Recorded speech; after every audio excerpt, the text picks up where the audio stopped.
قرآن بخشنے کا طریقہ کیا ہے؟ قرآن مجید بخشنے کا صحیح طریقہ کیا ہے؟ کہتے ہیں کہ پہلے ارحم شریف پڑھے گا، پھر حمد و ثنا کرے گا، پھر تینوں قل پڑھے، پھر اس کے یہ کہے کہ اس کا ثواب ہمارے نبی صلی اللہ علیہ وسلم کو، اور اس کے بعد حضرت آدم سے لے کر قیامت تک آنے والے تمام انسانوں کو پہنچائے، پھر آخر میں جس کے لیے قرآن پڑھا گیا اس کا نام لے کر بخش دے۔ کیا یہ طریقہ صحیح ہے آفرین انڈیا سے؟ دیکھیں، قرآن بخشنے کا کوئی مخصوص طریقہ صحابہ سے ثابت نہیں ہے، صرف اتنا ثابت ہے کہ نبی صلی اللہ علیہ وسلم نے صدقہ کرنے کا حکم دیا ایک صحابیہ کو کہ وہ اپنی ماں کے لیے صدقہ کرے، تو اس سے علماء نے استدلال کیا کہ صدقہ بھی ایک نیکی ہے، تو کوئی بھی نیکی کسی کے لیے بھی کی جا سکتی ہے۔ تو بہتر تو یہی ہے کہ جس چیز کا حدیث میں صراحتاً ذکر ہے اسی کو فالو کریں، یعنی صدقات و خیرات کیا کریں میت کے لیے، لیکن کوئی قرآن یا کوئی اور نیکی پڑھ کے بھی اگر ایصال ثواب کرنا چاہتے ہیں تو بھی ٹھیک ہے، اس کا کوئی خاص طریقہ نہیں ہے، بس دل میں نیت کر لیں کہ اللہ اس کا ثواب فلاں کو پہنچے۔ باقی یہ جو کہا جاتا ہے پہلے الحمد شریف پھر فلاں پھر یہ، اس کا کوئی ثبوت نہیں ہے۔ کوئی بھی نیکی کسی بھی طریقے سے کی جا سکتی ہے، اور دل میں یہ دعا کی جا سکتی ہے اللہ اس کا ثواب فلاں کو پہنچا دے۔ رہا یہ مسئلہ کہ اتنے ساروں کو پہنچا دے، آدم علیہ السلام سے لے کر فلاں لوگوں تک، پھر تمام پیغمبروں تک، صحابہ تک، تو یہ بھی جائز ہے کیونکہ ناجائز ہونے کی کوئی دلیل نہیں ہے، لیکن اس میں علماء کی دو رائے ہیں۔ بعض علماء یہ کہتے ہیں کہ ثواب تقسیم ہو کے پہنچتا ہے، تو جتنے لوگوں کو شامل کریں گے ثواب ڈیوائیڈ ہو جائے گا، اور بعض کی رائے یہ نہیں کہ نہیں تقسیم نہیں ہوتا بلکہ ہر ایک کو پورا پہنچتا ہے۔ تو ان میں سے کسی بھی مسلک پہ کوئی مضبوط قرآن و سنت سے دلیل کسی کے پاس نہیں ہے کہ اللہ کی رحمت سے امید کی جا سکتی ہے کہ اللہ سب کو سارا ہی ثواب پہنچا دیں، اللہ چاہیں تو ڈیوائیڈ کر کے پہنچا دیں، تو اس لیے کوئی ایسا خاص طریقہ نہیں ہے، جس طرح سے چاہیں کر لیں آپ۔ میرا جو اپنا معمول ہے، میں تو یہی کرتا ہوں کہ ایک تو صدقات و خیرات کو فوکس کرتا ہوں، جو میرا جو معمول ہے کہ جو میت کے لیے جو حدیث میں جو چیز منصوص ہے، جو متفقun علیہ، اور اگر قرآن پڑھ کے کرنا چاہیں تو دل میں بس اتنی نیت کہ سورہ فاتحہ پڑھی یا کوئی بھی صورت پڑھ لی، اللہ اس کا ثواب فلاں کو پہنچے، تو سب طریقے ٹھیک ہیں۔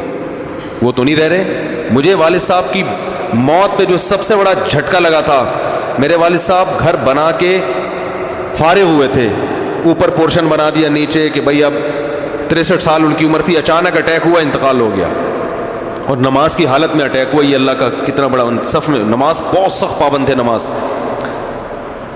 تو جس دن ان کا، ہم نے تو رات 12 بجے انتقال ہوا، فجر میں ان کو ہم جلدی دفنانے کے قائل ہیں، اسلام یہی کہتا ہے نا۔ تو مجھے یاد ہے روزانہ والد صاحب کی ایک آواز آتی تھی، بھائی گیٹ بند کر دیا ہے کہ نہیں کیا، رات کو 10-11 بجے نا، جیسے سمجھدار والدین ہوتے ہیں بچوں کی فکر کرتے ہیں کہ گیٹ لاک کر دیا کہ نہیں کر دیا، یعنی اب گھر سے باہر نکلنے کا ٹائم ختم۔ روزانہ وہ چیک کرتے تھے، نہیں ہوتا تو ڈانٹ پڑتی تھی۔ ان کا حق تھا کہ بھائی گھر بنایا میں نے تو محفوظ ہے یا نہیں، آپ سب اندر آ گئے ہو، باہر آوارہ گردی تو نہیں کر رہا کوئی۔ تو رات 12 بجے ان کی ڈیتھ ہوئی ہے، صبح فجر میں ہم نے دفنایا۔ اگلے دن رات کو والد صاحب کی آواز، بولو بھائی، نہیں یار آواز نہیں، ہم اس آواز کو سننے کو دل چاہ رہا تھا، کوئی ہم سے کہے کہ گیٹ بند کر دیا کہ نہیں کر دیا۔ جو والد صاحب کا کمرہ تھا، جو ہم 30 سال سے دیکھ رہے تھے، ایک کمرہ مشہور تھا ابو کا کمرہ، اکیلے سوتے تھے نا، وہ فوجی آدمی تھے، ان کی نیند میں کوئی خلل برداشت نہیں کرتے تھے، ٹائمنگ تھی سونے کی اٹھنے کی ان کی۔ تو ایک کمرہ ہم نے ان کے لیے خود انہوں نے رکھا ہوا تھا، بھائی یہ میرا کمرہ ہے، یہاں مجھے کوئی ڈسٹرب۔ تو والد صاحب کی الماریاں، اس میں والد صاحب کا ایک بستر تھا۔ تو والد صاحب اگلے دن کیا ہوا ہے کہ وہ کمرہ خالی۔ تو جب ہم نے اس کمرے کی شفٹ وہ چینج کیا، اس کی سیٹنگ، تو یعنی ایک عجیب سی کیفیات تھی، وہ بیان کرنے کے قابل نہیں۔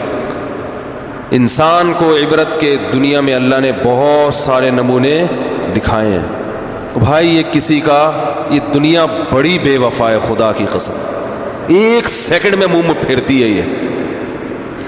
جس نے بنایا، جس نے انویسٹ کیا، ٹھیک ہے ان کی نیت یہ تھی ہمارے لیے نیت، لیکن اگر ایک آپ کے لیے اتنا ہے تو خود بھی تو رہنے کا حق بنتا ہے کہ نہیں بنتا؟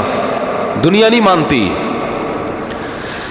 زندگی سے بڑی بے وفا چیز دنیا میں اللہ نے پیدا نہیں کی ہے، اور یہ بار بار قرآن کہہ رہا ہے متاع الغرور، دھوکے کا گھر، دھوکے کا گھر، دھوکے کا گھر۔ بیماری کی وجہ سے آنکھ سے نکلنے والے پانی کا حکم۔ واصف بلال حیدرآباد انڈیا سے پوچھتے ہیں ہم نے سنا ہے کہ شعب چشم کی بیماری کی وجہ سے آنکھ سے جو پانی نکلتا ہے اس کی وجہ سے نماز نہیں ہوتی، اگر وہی پانی ہم رومال سے پہنچ کر جیب میں رکھ لیں تو کیا اس سے بھی نماز نہیں ہوتی؟ بھائی یہ غلط سنا ہے آپ نے، اس سے نماز پہ کوئی فرق نہیں پڑتا، پانی نکلتا ہو آپ نے پہنچ کے رومال جیب میں رکھ لیا تو اس سے کچھ فرق نہیں پڑتا، نماز ہو جائے گی۔ کاشف علی ہری پور سے پوچھتے ہیں محض ایصال ثواب کی غرض سے اپنے مرحوم والدین کا 40واں منانا یا برسی منانا اور اس میں قرآن شریف کا ختم کروانا اور دعا کروانا کیسا ہے، اس کا شرعی حکم بتا دیں۔ بھائی یہ بدعت عمل ہے، جائز نہیں ہے۔ شریعت میں جن چیزوں میں اجتماع نہیں ہے ان میں اجتماع ناجائز ہے۔